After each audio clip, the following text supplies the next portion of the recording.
Hey, hi all. Welcome back to BRR Knowledge Center. And quickly, we'll look into this contained database creation in this session. And the previous session, we were spoke about the introduction bit, like what is contained database and what are the limitations we have with the contained databases, right? Now, in this session, we'll see like the practical session, like how to create a contained database and how it can be isolated from other databases exist in the SQL Server instance. Fine. Let me share my screen.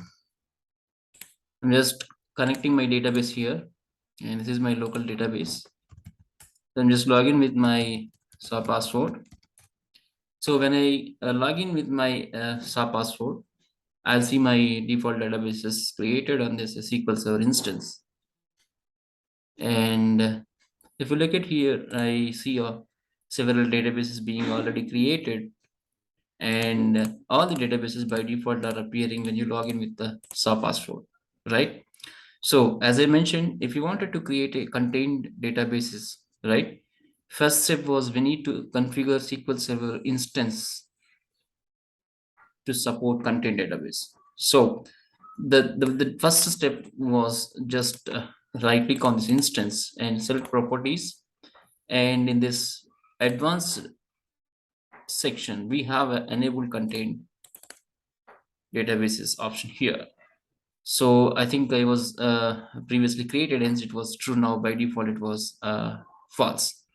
So if you look at this, enable or disables the contained databases and authentication across the service scenario, service instance, sorry, right?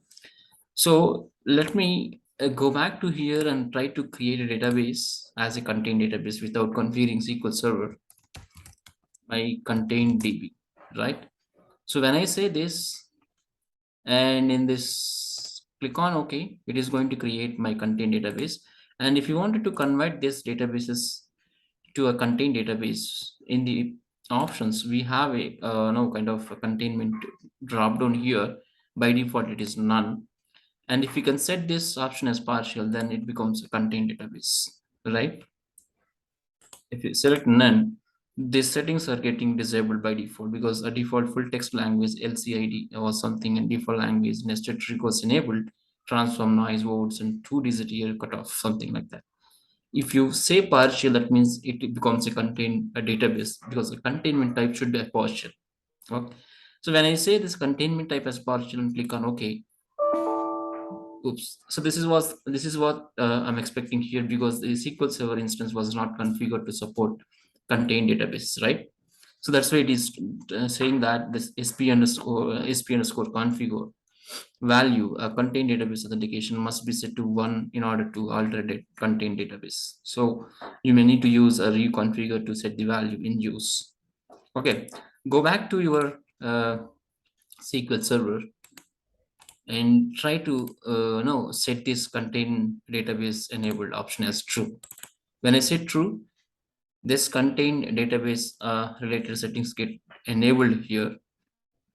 Where is that?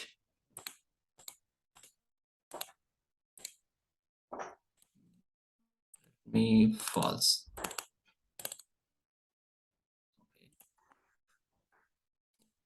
Fine. So I'll set this as true. That means it is going to support to create a contained database and say okay. Go back to your previously created database here. Choose properties and say these options. Choose these options and choose this containment type as partial. And click on OK. Then it was created successfully, right?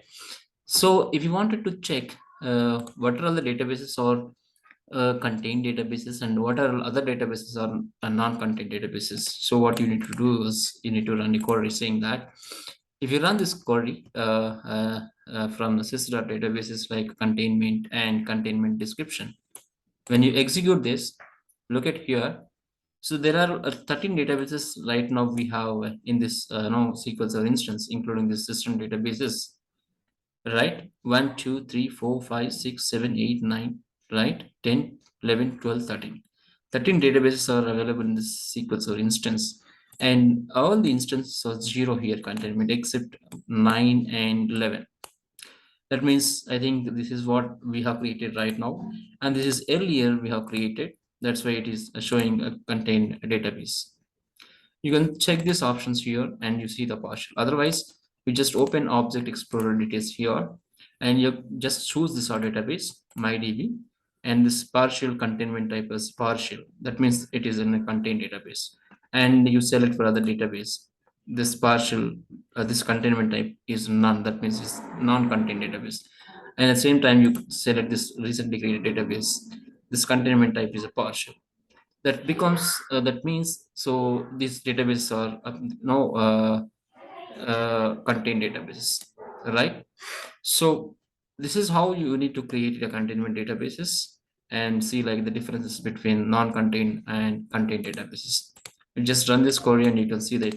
So what are all the databases are contained databases and what are all not non-contained databases. Okay, so we'll see how to create a user as part of in this contained database and how to connect the specific contained databases and hide other databases in the next session. So thanks for listening this video. Please subscribe this channel for more videos. Thank you.